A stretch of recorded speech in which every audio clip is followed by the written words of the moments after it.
Hello, Kidney Warriors! James here from Dadvice TV, your online kidney health coach, and this is Dadvice TV Live. Now, for all of you that are here for the very first time, or you've only been here a few times, welcome. Great to have you here. We've got a fantastic community that is very supportive, positive, and helpful. And make sure also, click that subscribe button over on YouTube. Hit the little bell icon. That way every time we create brand new content, you'll get a notification so you don't miss anything. Now tonight, we are going to be talking about plant-based diet and protein. Now there's a little bit of a twist for tonight's discussion. We're going to go a little off of the plant-based path because you don't have to stick 100% plant-based for all people when you are on a primarily plant-based diet. That's what I like to think mine is. Mine is primarily plant-based. I eat a whole lot more of them than I used to. Now, to talk about everything tonight, we need an expert. It's Tuesday night. You know who our expert is. From Plant Powered Kidneys, it's Renal Dietitian, Jen Hernandez. Hey, Jen, how you doing? Hey James, hey everybody. I am doing really great tonight. It is so wonderful to be back for another fun Tuesday evening chat. Awesome. And for those that are new, tell them a little bit about yourself and where they can learn more about the things we're going to be talking about tonight in case they can't keep up with their notes or we run out of time. Well, yeah, we usually run out of time before we can talk about everything that we have lined up. So, I am a renal dietitian. I'm a registered dietitian that is also board certified in renal nutrition, and I'm the founder of Plant Powered Kidneys. So, you can learn all about plant powered kidneys. You can see all of the articles that we talk about, uh, tons of information on our website at www.plantpoweredkidneys.com.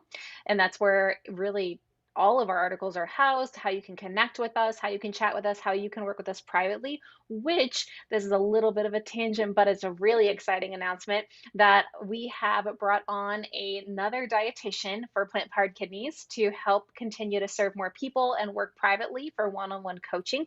Her name is Woohoo! Shelby. Yeah.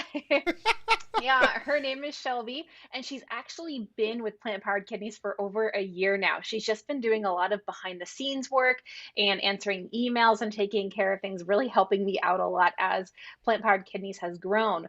But she is also a dietitian, and she will be helping people primarily with earlier stages of kidney disease. And her big thing too is cardiovascular health, so blood pressure and hypertension and all kinds of cardiovascular issues are really her jam. So if you are in the United States and you're looking to work with a dietitian to help with those earlier stages of CKD and cardiovascular, you've got to meet Shelby. You can learn more about her on the website at plantpoweredkidneys.com, and you can book a free complimentary kidney master plan call that she'll learn from you about what you're going through, what kind of issues you have, and then she'll talk with you about the process at Plant Powered Kidneys and what it'll look like to become a private client working with her. So hopefully, I was just talking with James. She's got to come on here and say hi to all of you guys, Oh, yeah. so that so you guys can all see how amazing she is. She's absolutely wonderful. I think she is a fantastic And we're going to dietitian. see So if we can get her to also come on do some shows so we can get yes, more and more information because knowledge truly is power when it comes to living a great life with kidney disease. absolutely, absolutely. And so for tonight, I was just telling James ahead of time, I made a little bit of a shift in the outline in our conversation for tonight. I was still going along the lines of protein, but I get so many questions from people about cheese and if cheese is okay and how much cheese and what's the right kind of cheese. And we are going to be talking about how cheese can fit into a renal diet and even a plant-based diet. That is something that's really, really important. Um, at Plant Powered Kidneys, we really talk about fitting in a variety of foods and especially foods of preference and things that you really enjoy. So I want to talk about that tonight. And we're absolutely going to continue to fold in the plant-based ideas. So if you guys have questions, feel free to drop them in and maybe we'll be able to get to them tonight like we did last time. But Yeah. I'm really looking forward to our chat tonight all about this. Yeah, and I absolutely love cheese. Everyone I know loves cheese. It's very rare to find someone who doesn't love cheese. Hmm. And just a few weeks ago, I took my kids, I was off for a week, and I took my kids up to Amish country here in Ohio, and they make cheese. I mean, amazing cheese. I had some there. I was just enjoying it. So I'm actually really glad that we're going to talk about cheese, because sometimes I have a little bit of trouble which ones I pick, and I just kind of limit myself to a Hmm. couple of them. And maybe I'll learn that there's more that I can choose from. Open up my selection some more. Yeah, that is always a really exciting thing when you learn about something else that you're able to fit into your diet and that ultimately you know is still going to be supportive of your health goals, of your kidney goals, so that you can still really feel good about your choices because the worst thing is to eat something and then feel really a lot of regret, feel remorse, be worried about your labs and what is this going to do to my kidneys? Mm-hmm. I mean, that is a really, really tough thing to deal with. So, if you can gain more confidence and feel better about the choices that you make for your food, it really goes a long way. Yep. And the one word you said that I absolutely love was choice. That's really what it comes down to. We're making choices, and the more we learn, the more we can choose from, and then we can make better choices. And then we just kind of keep an eye on our portions so we don't overdo things. And that just makes eating so enjoyable. So let's jump right on into Absolutely. it. Um, Yes, let's do it. okay, cheese, we're going to start there, and then we'll be getting into protein. And cheese Hmm. is a source of protein. When it Hmm. comes to cheese and kidney disease, what do I need to kind of keep an eye on nutritionally? Because, you know, I don't even know really what is in cheese except Yeah. that I keep an eye out for the sodium because some cheeses have more sodium, but I don't know what else there is in there that I need to be keeping an eye on. Absolutely. Sodium is definitely something that can add up really, really fast. And if you guys haven't seen the article yet, I do have like a table of information, and some of them are just very shocking how much sodium can be added up in different cheese. But some of the other considerations you're going to want to be thinking about when you're looking to maybe add cheese back into your diet or you're trying to figure out exactly how it'll fit from what you're already doing. Number one, we've talked about it. This is kind of our topic essentially for the month is protein. Cheese is a source of protein. It is a product from dairy, and dairy products are sources of protein. So the protein ranges are going to span anywhere from a couple grams per ounce to almost, I believe the highest one I remember is 11 grams per ounce. And even though 11 grams doesn't sound like a lot of protein, we talked about the low protein diet and Mhm. how people with kidney disease, not on dialysis, you need to be really careful with protein because protein is the macronutrient that is going to be the hardest for the body to be working with. So if you were to have, let's say, a piece of cheese that has 8 or 9 grams of protein in it, that could easily be 25-30% of your protein need for the day. And we're not accounting for all the other things that you eat, which other nutrients, as we talked about, or other foods do have protein in them. Many times we don't even realize it. And cheese, I think, is one of those. So it's important to understand that protein can add up pretty quickly with cheese. And, James, as you mentioned, it's hard to find somebody who doesn't like cheese. Mm-hmm. And that really comes down to that portion control. And sticking to a portion of cheese can be really hard. So that's where it really adds up kind of faster in that protein sense. There's also potassium concerns that you've got to pay attention to. So if you need to be monitoring your potassium, which not everybody does, but in some cases you might need to.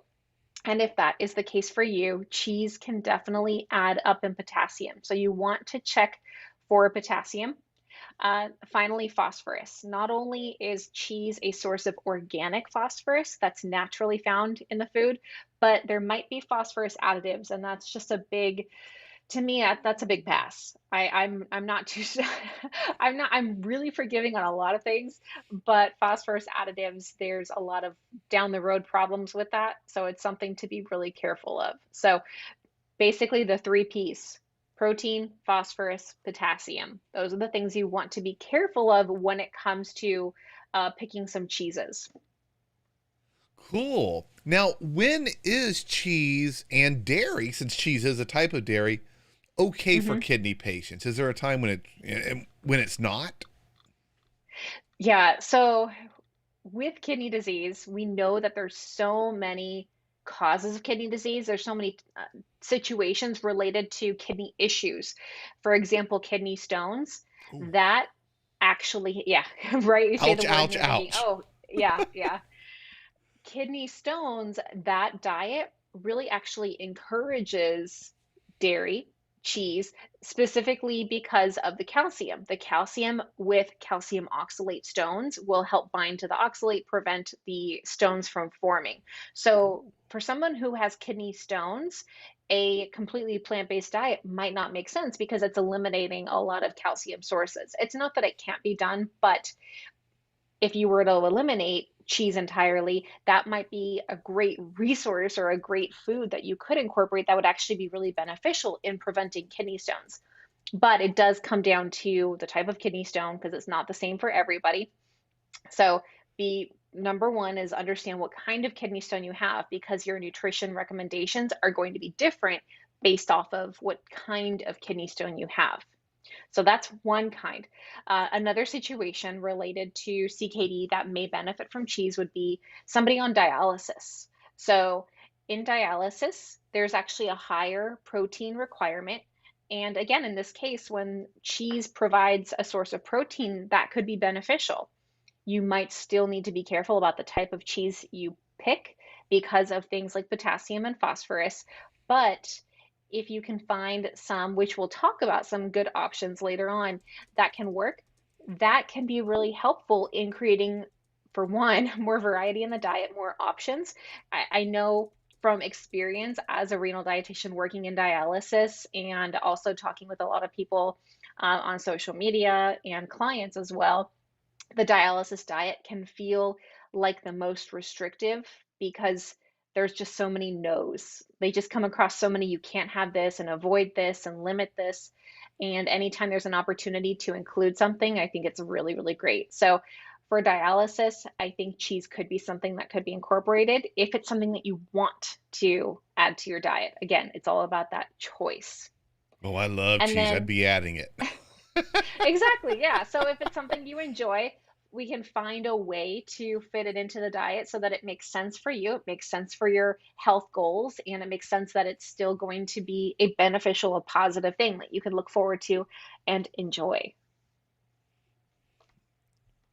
And then also, if I'm a higher kidney function, if I Mhm. don't have kidney stones and I'm not on dialysis, is cheese something I could still work in? I'm guessing it's a yeah. There's a good chance that you would be able to fit it in a in a higher percent function, so those earlier stages. I again, if it's something that when I work with a client, and I even now some of my clients, when we first talk, and they're like, "I'm not doing 100% plant-based. It's just not feasible." I'm not going to be pushing that on them. We talk about some changes and then we talk about looking at pros and cons. And that can include something like cheese, as far as the type of cheese and the quantity and how many times per week or how many meals, things like that. What meal is cheese really a good thing to have? Like it would make or break the meal. And is there another meal where we could take the cheese out and it would still be good? It would still be a good meal, it would make a difference. Because, Yep. sometimes there's recipes where you're like, oh, I don't really need the cheese. Like, it doesn't do anything. For me, it's like tacos. I don't need cheese in tacos. It doesn't really do anything. Oh, tacos. But I love tacos too. I don't I'm eat originally, dinner before the show. I haven't had and tacos in so long. you'd think we'd learn, but we don't. I know. But kind of like what you said, when I first was diagnosed, the doctor recommended, or the renal dietitian at first talked about the advantages of going plant based because I was a meat and potatoes, Mhm. ever growing waistline, not heart healthy person, and I just could not see myself making such a drastic change to my diet. So she worked with me and we did it over time. We started incorporating more plant-based products, started weaning off some of the really bad animal-based products and highly processed foods. And I Hmm. just slowly made that transition. Now, I'm not 100% plant-based. I'll still eat eggs. I'll have some chicken breast or something like that from time to time. But I would say I am probably like 85, 90% plant-based now. And when I do go off of my diet a bit, like I did on Sunday, I feel really, not that I don't feel, I feel bad, but it's not an emotional bad. My body just feels bad. It's like, oh, I kind of get, sleepy. I don't Hmm. have that energy and that snap that I get. Hmm. And that and knowing the other benefits of eating plant-based help keep me on track.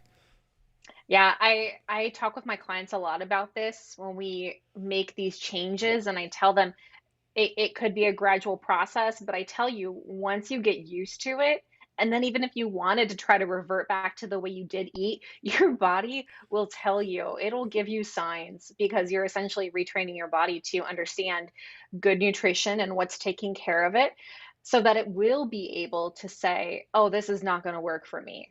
So, I mean, I've had a lot of people tell me that same thing where they maybe have a meal that's not so good for them, Hmm.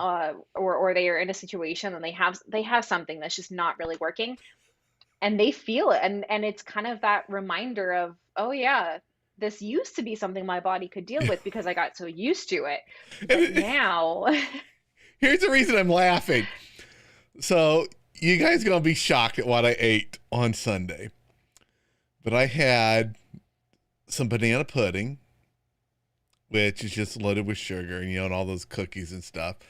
Not a small amount. And I had like however big my banana pudding was, double that in whipped cream. And Oh. I'm eating it, and my dad says, I need to take a picture of that and send it to Jen. And the first couple bites tasted delicious, but then it got to where I Hmm. was like, oh, it was just a sugar rush that I wasn't ready for. And just going from eating good to eating poor, my body did Hmm. not like it. Mhm. Yeah, it learns, and then it'll start telling you. It'll get these cues, whether it's physically and you feel bloating, or like the lethargy, the fatigue and low Hmm. energy that you feel. It could be maybe constipation or diarrhea because your body is not used to digesting those foods, and it's like, what am I going to do with this? Like it's a low fiber meal that Oh, your body's not exactly. used to. So there's a lot of different things that the body can tell you. But what's really important is that as you're making that transition, that I was just talking with a client about this a couple hours ago. You pay attention to what your body is telling you. And we always talk about this, right, James? Like Yep, it's more about just the numbers. It's about how you exactly. feel. It's about what your body is telling you. That gives you a lot more insight than just the numbers that you see. Yep. When I look at it, I look at how do I feel um, when I had symptoms. Am I getting Are they getting less and less and less? I've gotten rid of them. That was so much more important than the numbers. The quality of life is great. Hmm. I would rather feel fantastic, have all my energy, be able to get out, do things with the family, do things with the kids, go out late at night to their events and things like that. And my kids are swimmers, so those events run really, really late when we're doing those. I'd Hmm. rather do that and my lab number be a little bit lower because how I feel is what matters, not that number. That number's not me. I'm the one standing there cheering, at the events, going there, taking their pictures and all that stuff. Yeah. Now, you had mentioned potassium is one of the things that we need to watch. And potassium is one of those ones that I know a lot of kidney patients, they have some difficulty managing their potassium. So they may have to keep an eye on how much they eat. What are Hmm. some low potassium cheeses? Because that's a good source of protein. I'm getting some protein there. But Hmm. if I want to use some cheese, what are some low potassium ones? So I love this topic just because, again, when I worked in dialysis, this came up all the time, and people get really nervous about potassium. Understandably so, because too much or too little can be really unsafe. But some of the great low potassium cheese options that are available includes goat cheese, which is a really great option. Honestly, I think we'll probably talk about goat cheese like half the night tonight. It checks off a lot of boxes as far as a kidney friendly cheese option. And that one only has 7 milligrams of potassium per ounce. It's very, very low. And just for the record, the nutrition information I get for these different food items, I always get from the USDA food database. That is the national database where you can pull all kinds of nutrition information. That's where Chronometer pulls its nutrition information when you do your food logging in Chronometer. So that's where I get all of this nutrition information from. So goat cheese is 7 milligrams. Oh, there you There we go. go. I Yeah. brought up the blog. So this is from plantpoweredkidneys.com. You click on blog. It's the top one if you're watching this live. And this is Mm-hmm. part of the blog, which has so much information in it. So you Yes. just said So goat you can see, cheese. yep, goat cheese. You can see another one there is Swiss cheese, and that has 22 milligrams per ounce. You have feta with 18 milligrams per ounce. Fontina, which is, I think, a cheese that not a lot of people think about. That one is also low in potassium, 18 milligrams per ounce. And I don't know if I can ever say this one right. Gruyere You cheese. know I'm not going to correct you because I mispronounce half the things. I'll try. I'm not going to make any promises, but I'll try saying it. Yeah, I But pretty much limit myself currently for the most part to Swiss cheese just mhm, because it tends to be very low in sodium, or I can get a low sodium version of it here. I do not mhm. like Swiss cheese.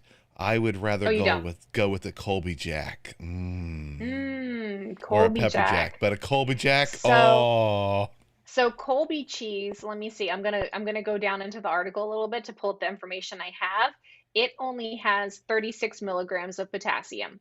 So not too Colby is bad. another, right. Oh, I mean, potassium, when we're talking about the milligrams of potassium in these teens area, the lower amounts, this is a great lower amount.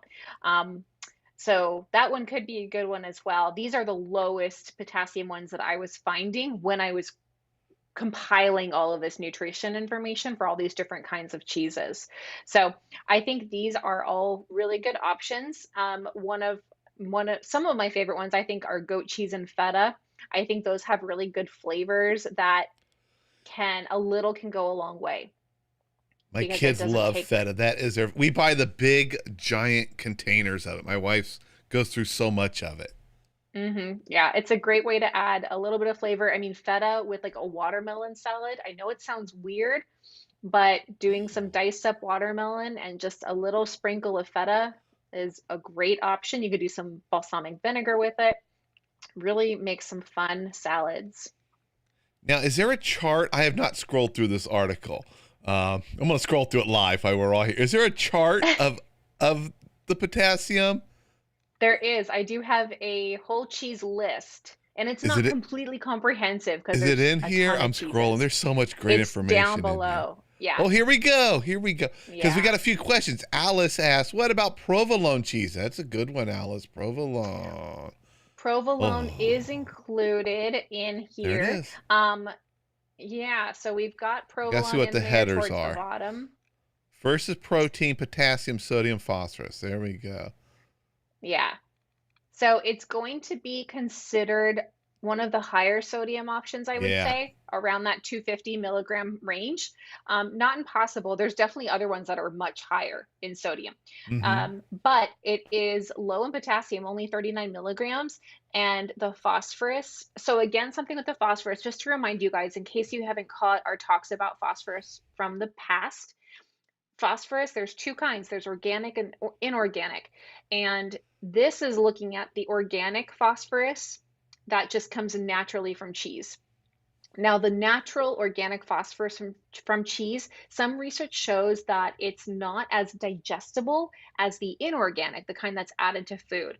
So these are the hard and fast numbers when it comes to phosphorus, but some studies are suggesting that the phosphorus from dairy is only absorbed by about 80%. And that's good news, but it makes it really hard for people when they're trying to track their phosphorus to understand that when the number says 130 milligrams, you might actually only absorb about 80% of that. But we don't know for sure. We can't get that exact absorption number from the body at this point.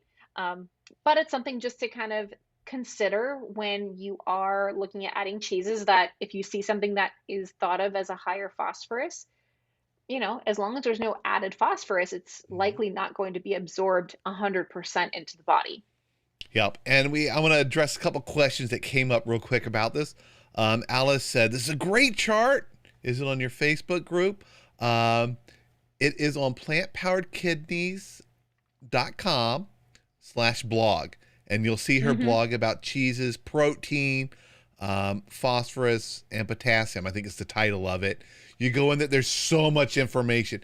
Every time Jen and I are on here, there is a corresponding blog that Hmm. has far more than what we have time to cover. And pretty much what I do, just kind of give you guys a look behind the curtain, I bring the blog up on my computer and I just kind of scroll through it and I see the sections. And I usually read it in the morning because it goes live in the morning. So you guys can go get a sneak peek of it and get some good questions to ask during the live show. And I just kind of go through it and then we discuss the headers.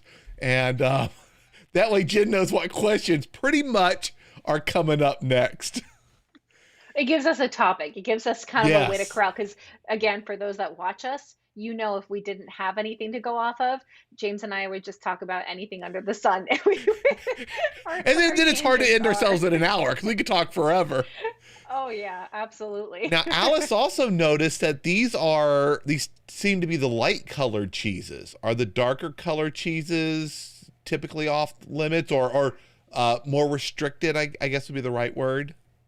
Usually, what seems to happen is it's not necessarily related to like the color of the cheese, but it seems to be related to the texture. So the softer cheeses seem to have less phosphorus, less potassium in them compared to the hard cheeses. The hard cheeses typically have a higher amount, not always. We can't do like a blanket statement.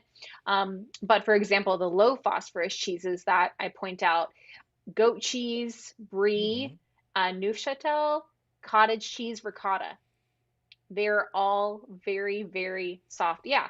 So There it we go. looks Brought like them they're up lighter there. I cheeses. love They're that I they're have this set whiter. up now to do this. Yeah, it's great. So, I mean, they are lighter cheeses, but really think about the texture of these. They're all very soft cheeses. And it could be a higher water content. They're not as condensed because a dry or a hard cheese like Parmesan is actually a pretty It's a brick. powerful cheese. Yeah. And Parmesan is that one that I mentioned that has the highest amount of protein. An ounce of Parmesan has 11 grams of protein. And it also has over 400 milligrams of sodium. So it's a pretty Parmesan, I don't think is usually something that people have too much of because it has a strong flavor to it. You never saw But how I used it. oh, At Olive well, Garden, I was like, hey, just keep going. You don't have to stop. Keep going. When your fingers get down to the edge of it, then you can stop. I like spaghetti with my Parmesan. That's kind of how it was mm, back in the the day. Parmesan with a side of spaghetti. Exactly. Oh, the Well, sodium is just crazy. yeah, it is. And luckily we've talked about a great plant-based alternative to something like Parmesan, right? Hmm. So we've got an alternative, and that alternative that works out really well as a Parmesan substitute is nutritional yeast. So if you guys Yes. haven't tried that, I would definitely encourage you to check it out. It's like a dry powder, like a flaky kind of powder. It's basically deactivated yeast, and it adds this umami, cheesy, really close to Parmesan cheese kind of flavor. So And I it didn't is. believe it. When you first told me about it, it was probably like a year ago or so. And Mhm. I ordered some. And I actually ordered a giant bag of it from Amazon. Yeah. And I am now on a subscription for it. Doesn't come every Oh, month, really? but salads or Yep. pretty much anything that I want to make kind of cheesy, I put it on there. And Mhm. it's not like it's a filler. It's Mhm. nutritional yeast.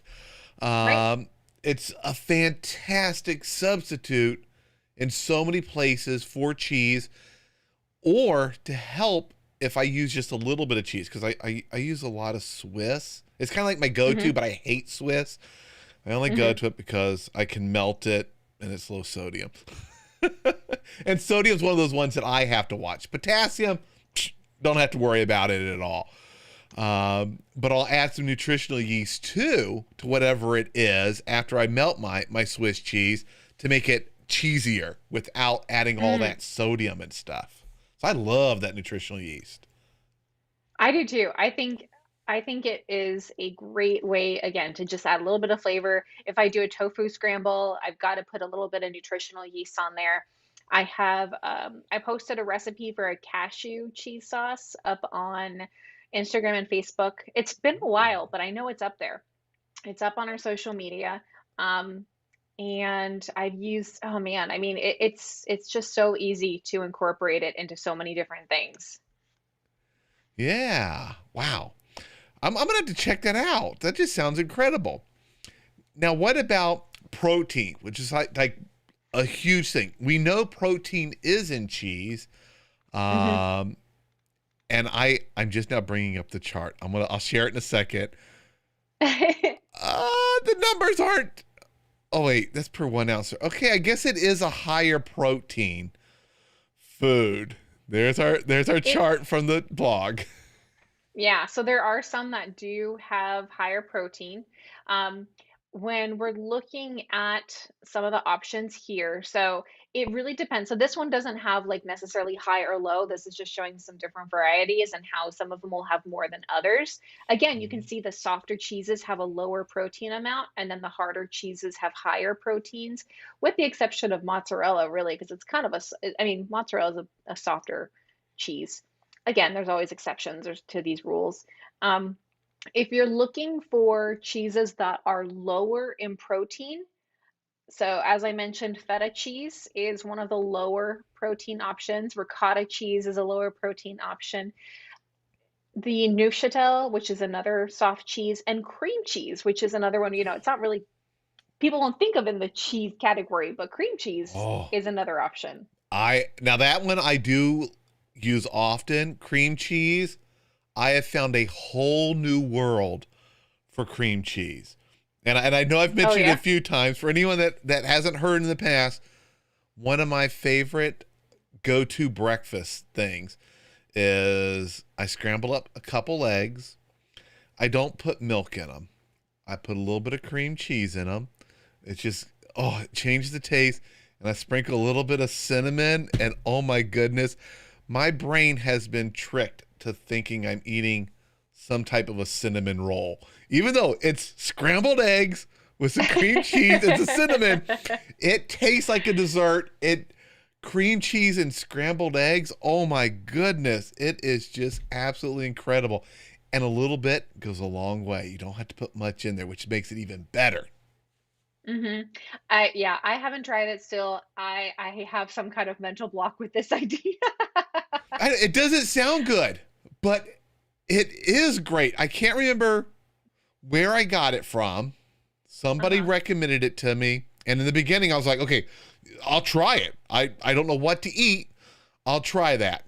And I'm not a cream cheese fan. Hmm. Um, Hmm. but oh my goodness, it it just changed scrambled Hmm. eggs. And not Well, using milk was great for me. Um, Even though I have two kids, our milk just doesn't seem to go quick enough. And I'm one of those mm. ones, after like 2 or 3 days the milk's been open, I don't want to drink it. Oh, If really? yeah, I can't drink. I had a bad experience as a kid with some chunky milk. And Mm. yeah, Yeah, exactly. that's hard to get over. That's hard to Yeah, get over. you never get over it. Hmm. So now you open it, it's good for maybe 2 days at the most, and then I don't want it. Let the kids slowly Yeah. drink through it. And if my wife gets a gallon, that's going to take forever for them to get through it. So I I think try that's to one of the reasons eliminate it. I'm, yeah, I think that's one of the reasons I'm so glad that I don't drink regular milk anymore because I have almond milk and I can have it. It always goes past like the 7 day, not always, but most of the time it goes past the 7 day like recommendation, and it's still fine. It's not going to be chunky. It's still going to work. So Not even gonna try it. Nope, won't even try it. If I open it and I'm not sure how long it's been open, I kind of look in there, and if you see little lines on the top, I'm like, oh, no, no, hmm no. not even, nope.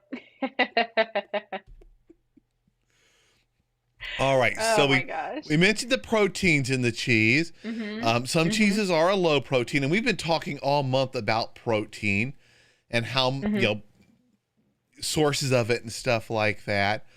Um, and I see you have your chart. Let me bring it back up here. We have that chart which lists a lot of the common cheeses. A serving size is 1 ounce, which 1 ounce of cheese, I guess that's quite a bit actually. It kind of sounds small, but it's not too small. Sounds It's about the realistic. tip. It's about the tip of your, well, about your thumb. Let me bring you It, up there. Yeah, you were showing. yeah, so it's about this.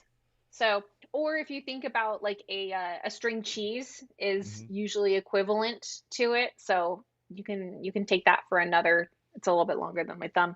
Um, that's an ounce essentially. And string cheese is usually it's mozzarella, unless they call it like snacking cheese or something like that. And then it can be Mhm.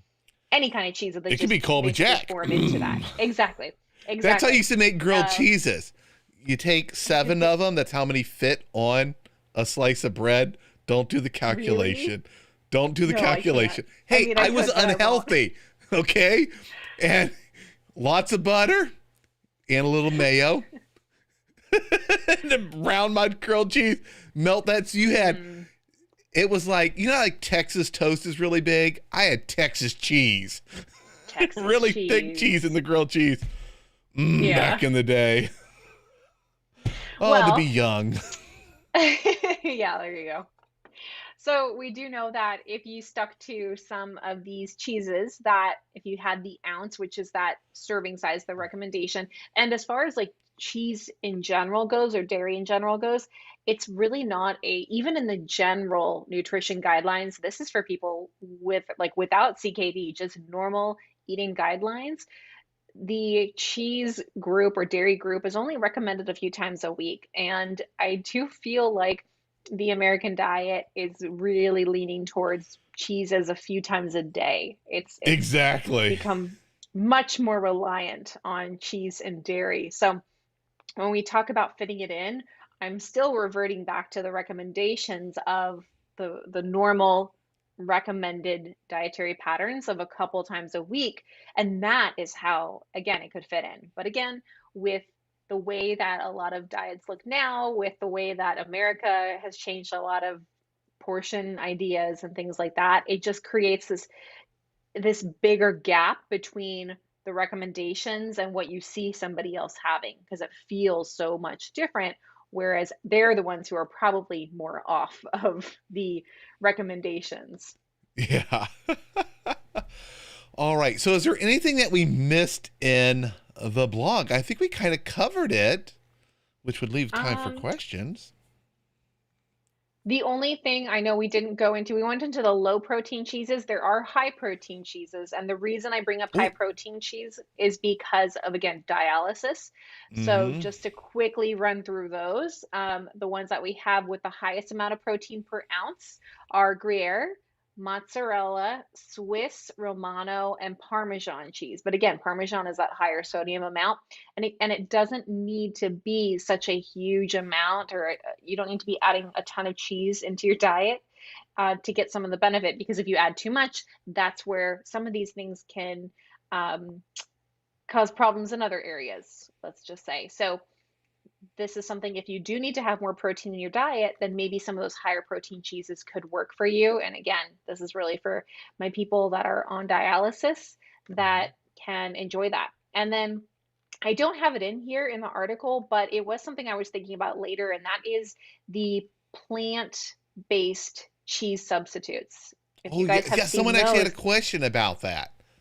yeah. So the there are more and more options that are coming out. Actually, I was just over at Walmart the other day and I saw the Walmart Great Value brand has plant-based cheese options now. But they have added phosphorus, and that It is houses something that I sodium. find, yeah, these things that they put into the replacements, they kind of offset the idea of a benefit of that substitute. So there are a few that can work. Miyoko's has a couple, I think, that do work, but you really have to read the labels very, very carefully with these plant substitute options because it is a more processed type of food that they're putting a lot of stuff together to make it a substitute, just like those meat substitutes. They're putting a lot of stuff together to make it seem like or be a replacement for that animal substitute. So, in a lot of cases, you're not going to get benefits just from going from cheddar cheese to a vegan cheddar cheese. It may be a total wash. It could be even worse because of the additives that are in that product creation. So while some of the plant substitutes may work, I would just put extreme caution, read those labels. I would even say compare it to the original, like what it's supposed to be Mhm. replacing. Look at those things side by side to see how much more beneficial it actually is compared to just sticking with the original. Yeah, very good advice, and that's with all those substitutes because some of them, especially the meat substitutes, I was excited when the Impossible Burgers were coming out, the patties and stuff. They were Hmm. talking about it, and I saw the sodium level, and I'm like, oh my good. And that's one of the things I have to keep an eye on is my sodium. I was like, Yep. holy cow, this is more than I need in a meal, and that's a patty only. No adding a pickle to it, no bread, nothing. It's like, Nothing for the rest of woo. your day. Exactly. You're like, I can't just eat a patty and be happy. I need Hmm. some toppings on it. Exactly. Yeah. Now, here was a good question. Does buttermilk count as cheese? No, buttermilk is a type of the traditional buttermilk is like a fermented milk. We actually talked a little bit about this in our milk chat that we did a while back. And I do have an article in Plant Powered Kidneys, believe it or not. I have an article on there all about milk. And I do have that chart as well, very similar to what we have here for the cheese article, comparing the different types of milk. And I think I do have a chart in there that also looks at the different types of buttermilk as well, because there's different like levels of the fat Keep content. talking. I'm going to look Um, it up and see. okay, I know it's got to be there, and if it's not there, it should be. But buttermilk is in that milk category. Again, the traditional way is a fermented one, so it has probiotics in it. But the more current types of buttermilk don't are not fermented and processed the way that they used to be. So it's different. But buttermilk can be a good option for many people, even with kidney disease, when you're looking to cook. See, there we go. I knew it. Yep, there it And is, so right in all your those, blog. So, just for yeah, everyone to know, I just went to plantpoweredkidneys.com. I opened up a new browser, clicked on blog, I typed in milk, and it starts scrolling down through the blog, and boom, there it is. So much yep, information. yep. So it's not considered a cheese, but it can be fermented. So you can see here in the chart that it is higher in potassium. Again, it has that organic phosphorus in it. So it's not completely absorbed, but it is something to be aware of. And it does provide protein. So that's another source of protein for the diet. Again, just kind of tying this back to this whole thing about protein that we've been talking about, if you're following a low protein diet, these are really important things to understand that if you had a glass of milk and a piece of cheese, that could be 16 grams of protein. That could be half of your day's worth of protein if you're following a low protein diet. So it adds up really, really quickly in areas that you may not be thinking about when it comes to, oh, I'm not eating animal meat, so I'm not going to get as much protein, or I'm going to be too low on protein. I hear that concern a lot too. Mhm. And with CKD, that is a concern, but the bigger concern for kidney protection is making sure you don't get too much protein. Now, is there a difference between cheese that is made using skim milk and whole milk? Yeah, so that has to do with the fat content of the cheese. For people who really like cheese, you'll probably think, oh, the skim milk or the fat-free cheese tastes like rubber. Fat does have a physiological benefit. Like when we eat food that has fat, it helps signal satiety, so it helps us feel full. If we eat foods that don't have fat in them, then we may not feel as full because we're not getting those signals to our brain. The fat isn't telling our brain, oh, you're going to be full. This is going to help fill you up. So that can be less satisfying. And if you do try those different kinds of cheeses, whether it's, so let's say cottage cheese, for example, or ricotta, some of the softer cheeses, you'll see some that are non-fat, some that are 2%, kind of like milk, some that are full fat or whole fat, and that will change the fat content and the calorie content of those types of products. Cool. All right, I'm going to go through some of the questions. And do you have them open on your end to see the comments? I do, yeah, I just pulled them up right now. So I Yeah. have to scroll down in one of the areas and try not to scroll down in another area. Um, And then you guys know, we've talked about it before. You can always post the questions at the bottom of the blog. So if you read the blog and you're like, oh, wait, but I still want to know more about something, you can post the comment. Yeah, right down there. And I go through those and answer them. And I might give you a link to another article that could be helpful for you. Or when I do updates on my articles, I will look to include more of that information on there so that it's answering more of those questions that you guys have. So I always really appreciate getting those comments Who's on going the to be blog the as well. So first? Ooh. I used to love being the first commenter when I saw an article. That one's oh ready, yeah. guys. Now, and I'm going to ask I know the answer, but I'm going to ask this to help some other people. How do I find out, or how much protein should I have in a day? Well, it's going to be based off of a personal consultation with the dietitian. We have to look at all of your medical history. We have to look at your labs. We have to get a really comprehensive picture about what's going on with your health, with your body, to determine what your nutritional needs are. So, different stages of kidney disease will have different ranges of protein. So, it can give you a ballpark on about how much protein to have. And that can give you a good kind of a starting point. But usually, what it leads to is more questions about, well, how do I know what's right for me? And that comes down to working privately with a dietitian because we have so many questions to ask you to learn about your medical history, to learn about what's going on with your body, to see your labs and review, to look for nutritional gaps, all kinds of things. So that's really the that's the whole thing. And it I know it kind of stinks to say like, oh, you got to go see somebody for that, but that's It just the gold matters. standard of it. It Yeah. does, and it's kind of Yeah. I was thinking about like you don't hear doctors go on YouTube, for example. You don't hear qualified medical professionals go on to social media and say everybody should take this medication, take this dose, take this many times, right? Oh You my don't hear goodness. that That could that because be so wrong? right, exactly. Because everybody has a different amount and there's different doses and prescriptions for different people.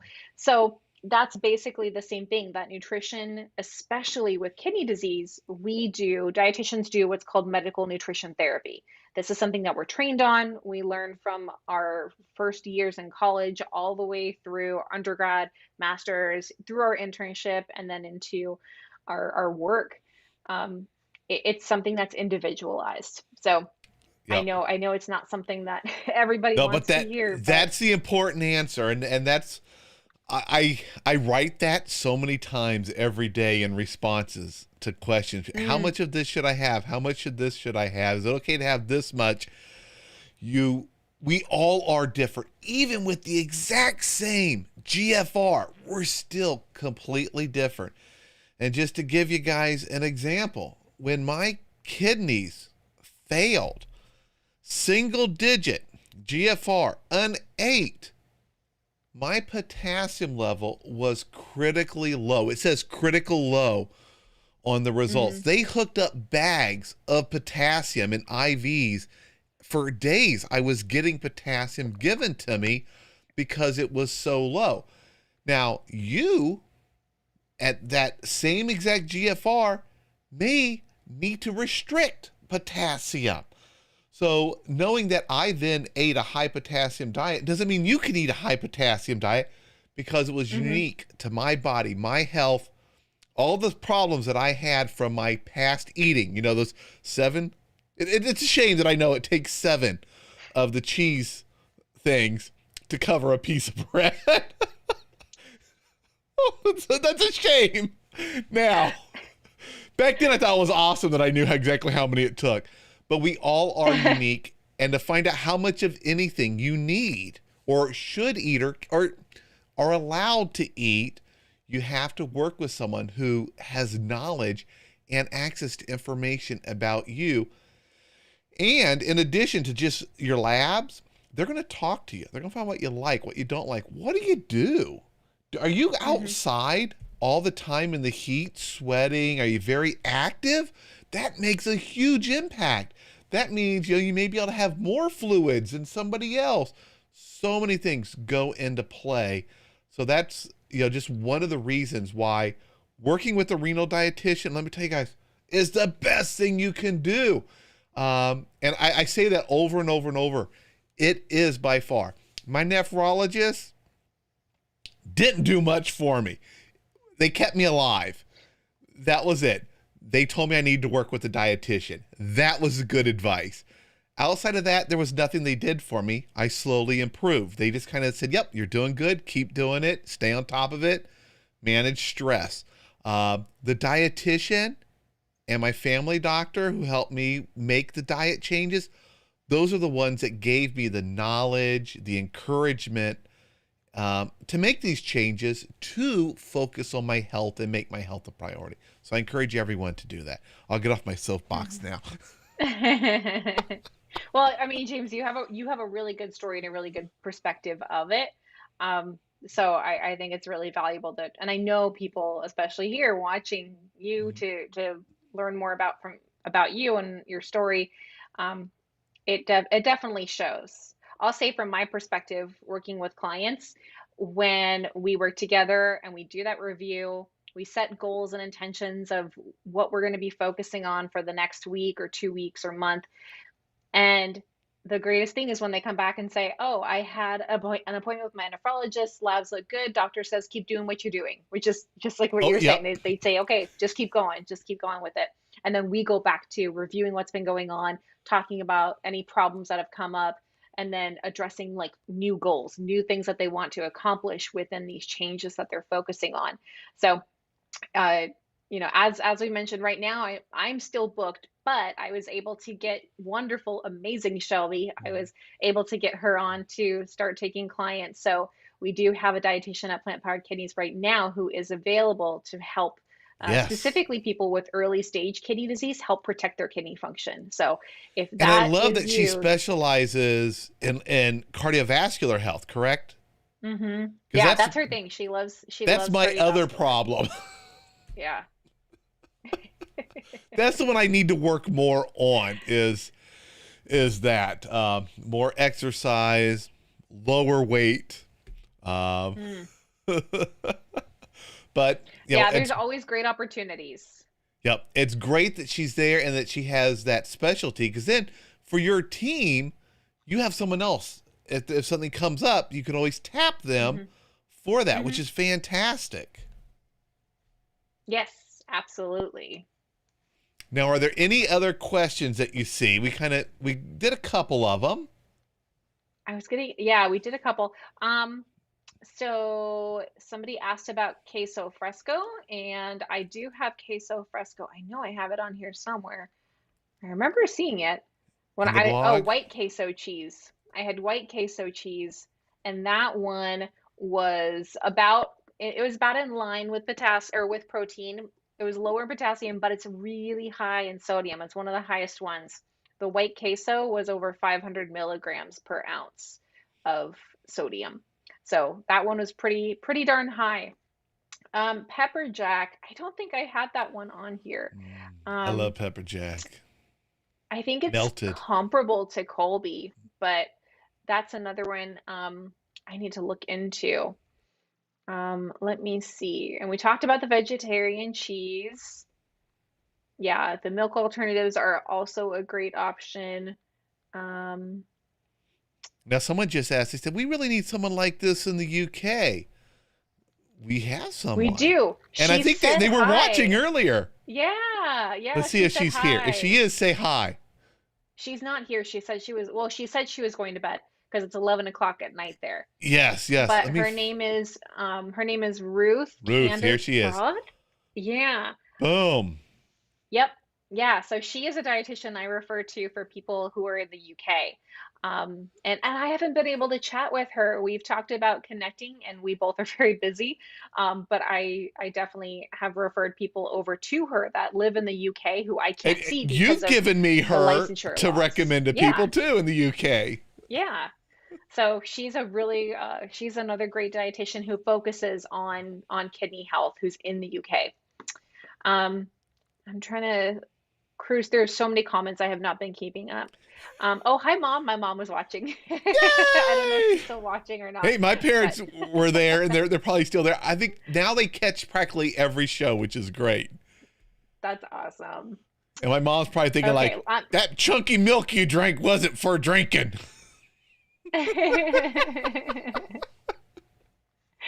Let's see. So I think I do have a link for Australia. Someone is asking about dietitians in Australia. I know of a few that are in Australia. I have a link on my website. If you go to plantpoweredkidneys.com and I think you just search like dietitian near me, there is a page that'll come up. And I have links for different countries and links to their dietetic associations. So that's kind of like the gateway. That's how you can start getting in contact with people over there, is just make connection with a dietitian in that country or in that region, and they can network with the dietitians that they are more familiar with in that area. Um, so let's Is see your what mom's else. name Deborah? Maybe. Yeah. She said hi, Jen. Look Isn't at the that a monkey beautiful picture. picture of her? Hey, Mom.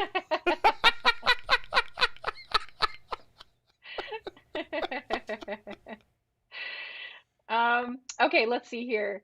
Oh, the red meat. Okay, so how much red meat can you eat in a week? And that's from Joanne. So I don't recommend red meat at all. Red meat is, Yeah. besides being an animal protein that's harder on the kidneys, there are other indications that red meat is associated with other health issues like high blood pressure, even diabetes. So I typically say if we're looking at getting rid of things, red meat could be one of the first things that we look to we swap out with something else. And it might not be a total plant-based option, but even swapping to another type of protein and then looking at cutting down on those portion sizes.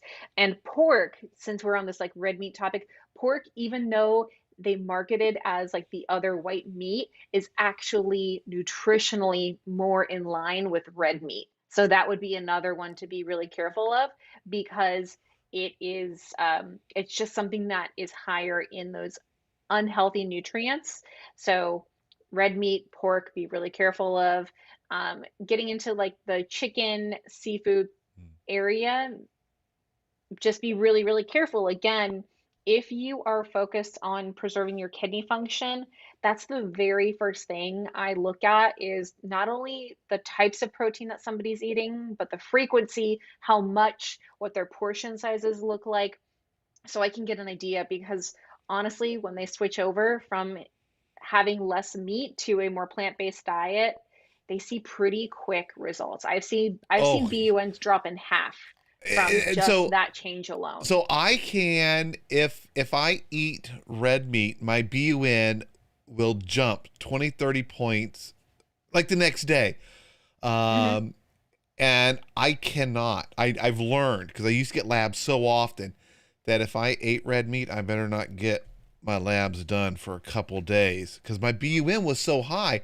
But if I go a week and just say, hey, no red meat, my BUN will be way down close to normal. It's still a little high, but it is amazing how quick that could be impacted just by removing red meat. And it has to do also with the pH in the body, Hmm. which is not good for us kidney patients. We have trouble balancing that, because that's one of the jobs our kidneys do, And when they're damaged, they're not doing Exactly. it too good. Hmm. And that was Yeah, not the proper animal English meats in there. general. My That's kids will okay. catch The that. Dad, it message was well. the message was across. Yeah. Um, yeah, the animal meats will definitely be pushing more towards an acidic side. And when we're talking about the acid, it's not, don't think of it like acid as in like tomatoes are acidic or citrus is Mm-mm. acidic. I'm talking about that pH balance in the Yeah, the body. pH. Yes, that the proteins push towards the acidic side. CKD is already leaning towards that side, and that is one of the reasons why switching to a plant-based diet and removing a lot of those proteins can be really protective of the kidneys, is that it's not taking in all of that acid load, which that's a whole other article. So if you guys go to plantpoweredkidneys.com and you search PRAL, PRAL, type in PRAL, and that's going to bring a whole other article that talks a lot about that, focuses on um, the benefits of switching the types of protein in your diet. Yep. And we are now just past the top of the hour. Boy, that went by quick. We always have so much information. So for everyone out there, visit plantpoweredkidneys.com, the website. There's a link in the description. Also, make sure you join the Plant Powered Kidneys Facebook group. Lots of great stuff in there. So many recipe and food ideas. Oh, I saw a salad someone created today. It looks so good. I think they Hmm. put some quinoa on it or something. Um, Yeah, there's a couple. There was another one that was like a slaw that looked really good. It was so green. And oh, lovely Lorena is always posting great things. She was sharing her eggplant, her baked eggplant, and yeah, so many really, really nice lots pictures in there of to just great inspire ideas. you. Yeah. Yep. And if you haven't subscribed to dadvicetv.com or the Dadvice TV YouTube channel, hop over to YouTube, hit the subscribe button, hit the little bell icon. That way, every time we're doing a new video, you'll get a notification. And I try to keep the schedule on the homepage at dadvicetv.com of what topics are coming up and who the guests are. All right. Thank you so much, Jen. That was fantastic. I learned a lot too. I learned something every single time, which is fantastic. You never know it all, which is great. We Hmm. keep learning. Things just get easier and easier for us. We get more choices that we can make. I love the idea. Now I can not be stuck with so much Swiss cheese, which I just absolutely hate. But I Oh, go for it yeah. because I It's can not melt worth it. it. Yeah. It's not worth it. Find another one that works. All right, everybody. Thank you so much for being here. Please, if you found this helpful, give it a thumbs up, share it. Let's get the word out so more people can learn that living with kidney disease isn't a whole bunch of no's and restrictions. There's so much you Hmm. can do. You just got to learn what your limits are and kind of make some choices on portion control most of the time when it comes to food. All right, everybody. This is, yes, the last video for this week.